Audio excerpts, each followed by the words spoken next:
Tahun 2021 masih menjadi misteri. Kisah dan juga sejarah di bumi Nusantara dari tokoh orang terdahulu ternyata banyak yang telah mengungkapkan bagaimana gambaran keadaan zaman di masa mendatang. Percaya atau tidak, hal tersebut tetapi memang banyak yang telah terbukti kebenarannya. Seperti halnya pesan terakhir Prabu Siliwangi yang memerintah kerajaan Sunda Galuh. Namanya sudah tidak asing lagi didengar. Sosoknya yang terkemuka dan tersohor di Nusantara. Prabu Siliwangi berpesan pada warga Pajajaran yang ikut mundur pada waktu beliau sebelum menghilang. Pesan terakhir Prabu Siliwangi selalu mengundang rasa penasaran, sebab amanat ini penuh misteri. Banyak dari pesan yang disampaikan Prabu Siliwangi dirasa sangat relevan terhadap keadaan zaman di tahun 2021 ini. Lantas, seperti apa sejatinya isi pesan terakhir Prabu Siliwangi tersebut? Mari kita simak selengkapnya hanya di Alikul Channel. Welcome back di Alikul Channel, yang pasti semuanya ada di sini. Jangan lupa untuk tekan tombol subscribe, nyalakan lonceng notifikasi, like, bagikan, dan tulis komentar kalian di kolom komentar, karena semua ini gratis.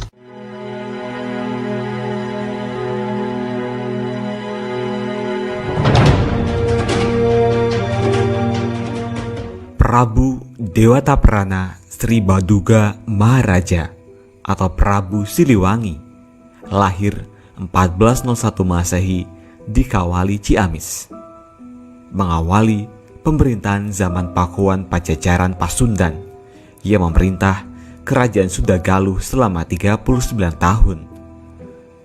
Pada masa inilah Pakuan Pajajaran di Bogor mencapai puncak perkembangannya. Nama Siliwangi adalah berasal dari kata silih dan wawangi, artinya sebagai pengganti Prabu Wangi.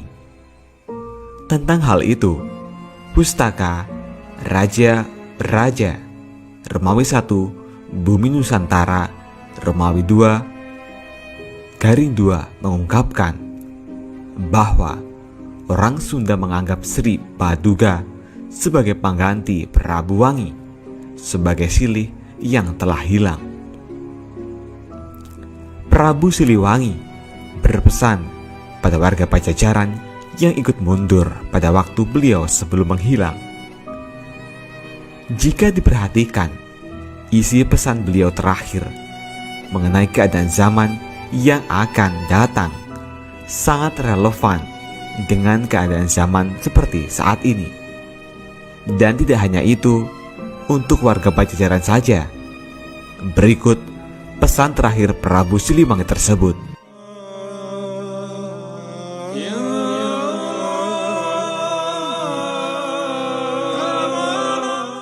Perjalanan kita hanya sampai di sini. Hari ini, walaupun kalian semua setia padaku, tapi aku tidak boleh membawa kalian dalam masalah ini, membuat kalian susah, ikut merasakan miskin dan lapar. Kalian boleh memilih untuk hidup ke depan nanti, agar besok lusa kalian hidup senang, kaya raya, dan bisa mendirikan lagi Pajajaran. Bukan Pajajaran saat ini, tapi Pajajaran yang baru, yang berdiri oleh perjalanan waktu. Pilih. Aku tidak akan melarang, sebab untukku tidak pantas jadi raja yang rakyatnya lapar dan miskin. Dengarkan, yang ingin tetap ikut denganku, cepat memisahkan diri ke selatan. Yang ingin kembali lagi ke kota yang ditinggalkan, cepat memisahkan lagi diri ke utara. Yang ingin berbakti kepada raja yang sedang berkuasa cepat memisahkan diri ke timur. Yang tidak ingin ikut siapa-siapa cepat memisahkan diri ke barat. Dengarkan, kalian yang di timur harus tahu kekuasaan akan turut dengan kalian dan keturunan kalian nanti yang akan memerintah saudara kalian dan orang lain. Tapi kalian harus ingat, nanti mereka akan memerintah dengan semena-mena.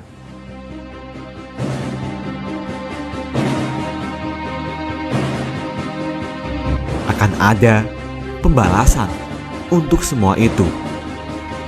Silakan pergi.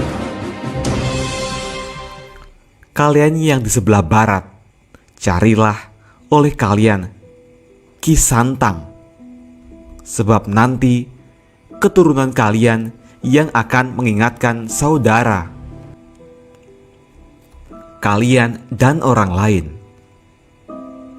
ke saudara sedaerah, ke saudara yang datang seperdirian dan semua yang baik hatinya. Suatu saat nanti, apabila tengah malam dari Gunung Halimun terdengar suara minta tolong, nah, itu adalah tandanya semua keturunan kalian dipanggil oleh yang mau menikah di Lebak Cawene. Jangan sampai berlebihan, sebab nanti telaga akan banjir. Silahkan pergi. Ingat, jangan menoleh ke belakang. Kalian yang di sebelah utara, dengarkan. Kota tak akan pernah kalian datangi. Yang kalian temui hanya padang yang perlu diolah. Keturunan kalian kebanyakan akan menjadi rakyat biasa.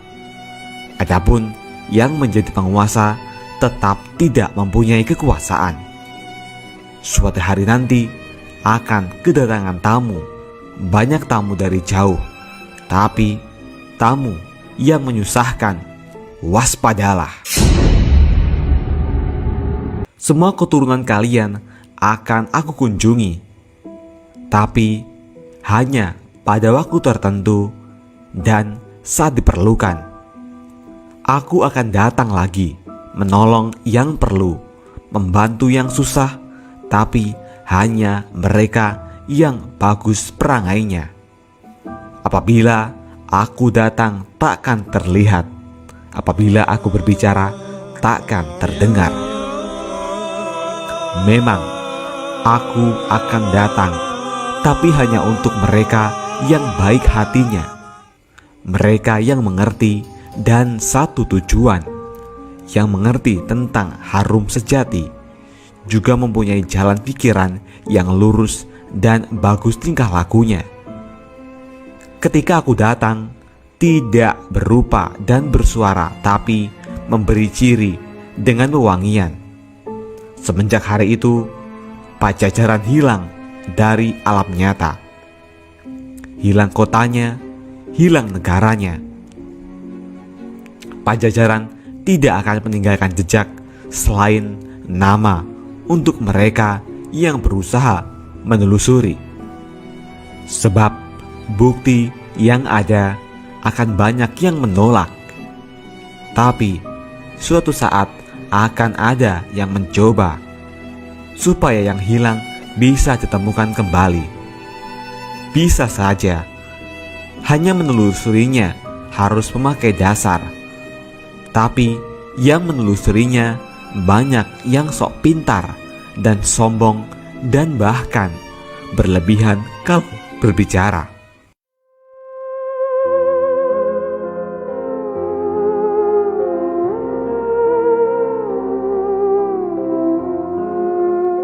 Suatu saat nanti akan banyak hal yang ditemui. Sebagian-sebagian sebab terlanjur dilarang oleh pemimpin pengganti.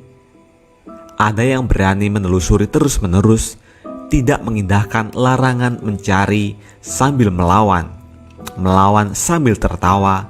Dialah anak gembala Rumahnya di belakang sungai.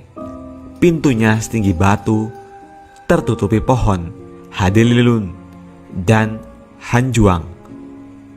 Apa yang dia gembalakan?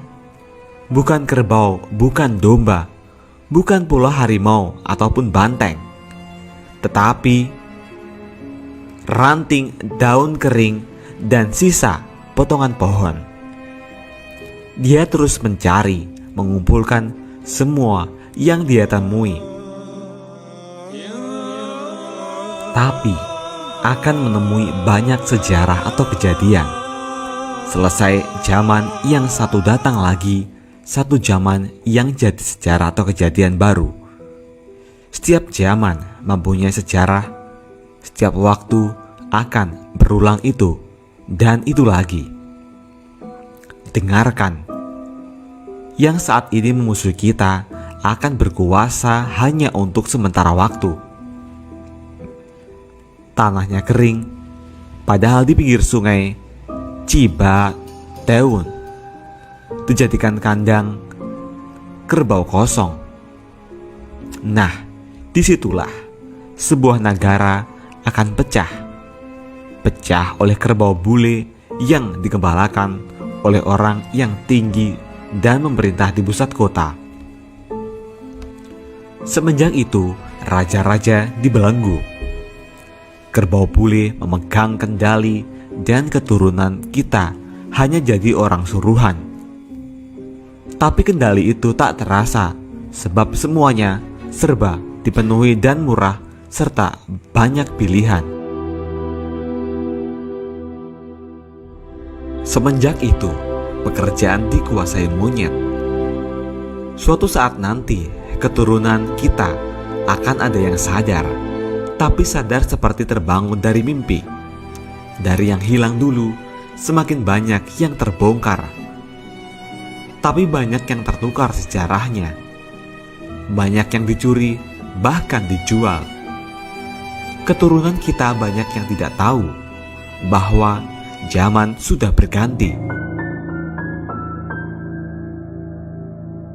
Pada saat itu, geger di seluruh negara.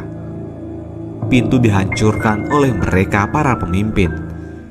Tapi pemimpin yang salah arah. Yang memerintah bersembunyi. Pusat kota kosong, kerbau bule kabur. Negara pecahan diserbu monyet. Keturunan kita enak tertawa, tapi tertawa yang terpotong. Sebab ternyata pasar habis oleh penyakit, sawah habis oleh penyakit, tempat padi habis oleh penyakit, kebun habis oleh penyakit, perempuan hamil oleh penyakit. Semuanya diserbu oleh penyakit. Keturunan kita takut oleh segala yang berbau penyakit. Semua alat digunakan untuk menyembuhkan penyakit sebab sudah semakin parah. Yang mengerjakan masih bangsa sendiri. Banyak yang mati kelaparan. Semenjak itu, keturunan kita banyak yang berharap bisa bercocok tanam sambil sok tahu membuka lahan. Mereka tidak sadar bahwa zaman sudah berganti cerita lagi. Lalu, sayup-sayup dari ujung laut utara terdengar gemuruh. Burung menetaskan telur, riuh seluruh bumi. Sementara di sini, ramai oleh perang, saling menindas antar sesama. Penyakit bermunculan di sana-sini. Lalu, keturunan kita mengamuk tanpa aturan, banyak yang mati tanpa dosa. Jelas-jelas musuh dijadikan teman, yang jelas-jelas teman dijadikan musuh. Mendadak, banyak pemimpin dengan caranya sendiri. Yang bingung semakin bingung. Banyak anak kecil sudah menjadi bapak. Yang mengamuk tambah berkuasa. Mengamuk tanpa pandang bulu. Yang putih dihancurkan, yang hitam diusir. Kepulauan ini semakin kacau, sebab banyak yang mengamuk tidak beda-beda tawon. Hanya karena dirusak sarangnya, seluruh nusa dihancurkan dan dikejar. Tetapi ada yang menghentikannya. Yang menghentikan adalah seorang seberang. Lalu berdiri lagi penguasa yang berasal dari orang biasa, tapi memang keturunan penguasa dahulu kala, dan ibunya adalah seorang putri Pulau Dewata. Karena jelas keturunan penguasa baru susah dianiaya. Semenjak itu berganti lagi zaman, ganti zaman, ganti cerita. Benderang. Kapan? Tidak lama setelah bulan muncul di siang hari, disusul oleh lewatnya komet yang terang benderang. Di bekas negara kita berdiri lagi sebuah negara di dalam negara, dan pemimpinnya bukan keturunan Pajajaran. Lalu akan ada penguasa, tapi penguasanya yang mendirikan benteng yang tidak boleh dibuka, yang mendirikan pintu yang tidak boleh ditutup, membuat pancuran di tengah jalan, memelihara elang di pohon beringin. Memang penguasa buta, bukan buta pemaksa, tetapi buta tidak melihat segala penyakit dan penderitaan. Penjahat juga mencuri, menggerogoti rakyat yang sudah susah. Sekalinya ada yang berani mengingatkan, yang diburu bukanlah penderitaan itu semua, tetapi orang yang mengingatkannya. Semakin maju semakin banyak penguasa yang buta tuli, memerintah sambil menyembah berhala. Lalu anak-anak muda salah pergaulan. Aturan hanya menjadi bahan omongan, karena yang membuatnya bukan orang-orang yang mengerti aturan itu sendiri. Wajar saja bila kolam semuanya mengering, pertanian semuanya busuk, bulir padi banyak yang diselewengkan, sebab yang berjanji banyak tukang bohong. Semua diberangus janji-janji belaka. Tetapi terlalu banyak orang pintar, tapi pintar kebelinger. Pada saat itu datang pemuda berjanggut. Datangnya memakai baju putih serba hitam sambil menyanding sarung tua, membangunkan semua yang salah arah, mengingatkan pada yang lupa, tapi tidak dianggap karena pintar keblinger, maunya menang sendiri. Mereka tidak sadar langit sudah memerah, asap mengepul dari perapian. Alih-alih dianggap, pemuda berjanggut ditangkap, dimasukkan ke penjara, lalu mengacak-ngacak tanah orang lain, beralasan mencari musuh, tapi sebenarnya mereka sengaja membuat permusuhan. Waspadalah, sebab mereka nanti akan melarang untuk menceritakan Pajajaran, sebab takut ketahuan. Banyak bahwa mereka yang jadi gara-gara selama ini. Penguasa yang buta semakin hari semakin berkuasa, melebihi kerbau bule. Mereka tidak sadar zaman manusia sudah dikuasai oleh kelakuan hewan. Kekuasaan penguasa buta tidak berlangsung lama, tapi mereka sudah kelewatan menyengsarakan rakyat yang sudah berharap agar mukjizat datang untuk mereka. Penguasa itu menjadi tumbal untuk perbuatannya sendiri. Kapan waktunya? Nanti, saat munculnya anak gembala. Di situ akan banyak huru-hara yang bermula di satu daerah, semakin lama semakin besar meluas di seluruh negara, yang tidak tahu menjadi gila dan ikut-ikutan menyerobot dan bertengkar. Dipimpin oleh pemuda gendut, sebabnya bertengkar, memperebutkan tanah yang sudah punya ingin lebih, yang berhak meminta bagiannya, hanya yang sadar pada diam. Mereka hanya menonton, tetapi tetap terbawa-bawa. Yang bertengkar lalu terdiam dan sadar ternyata mereka memperebutkan pepesan kosong. Sebab tanah sudah habis oleh mereka yang punya uang. Para penguasa lalu menyusup yang bertengkar ketakutan. Ketakutan kehilangan negara, lalu mereka mencari anak gembala yang rumahnya di ujung sungai, yang pintunya setinggi batu, yang rimbun oleh pohon handeleleun dan hanjuang. Semua mencari tumbal, tapi pemuda gembala sudah tidak ada. Sudah pergi bersama pemuda berjanggut, pergi membuka lahan baru di Lebak Cawene.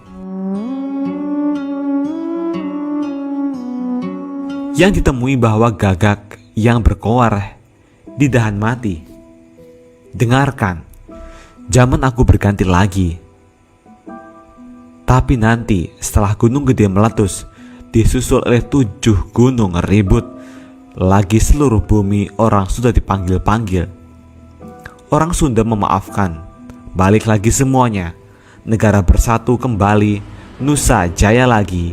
Sebab berdirinya Ratu Adil yang sejati. Tapi siapa Ratu Adil tersebut? Dari mana asalnya sang ratu? Nanti juga kalian akan tahu. Sekarang cari oleh kalian pemuda gembala. Silahkan pergi. Ingat, jangan menoleh ke belakang.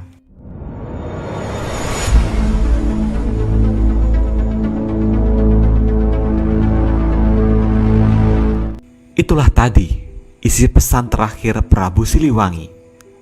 Semoga banyak hal positif yang bisa kita petik dari pesan beliau. Dan jangan ditelan mentah-mentah informasi ini. Kami kembalikan sepenuhnya semua kepada pemirsa untuk mencikapi isi pesan tersebut. Apakah Anda percaya dengan isi pesan tersebut yang dirasa sangat relevan dengan keadaan zaman seperti saat ini? Tulis tanggapan Anda di kolom komentar. Jangan lupa like, subscribe, dan bagikan video ini. Semoga bermanfaat, dan nantikan video terbaru selanjutnya hanya di Aligul Channel.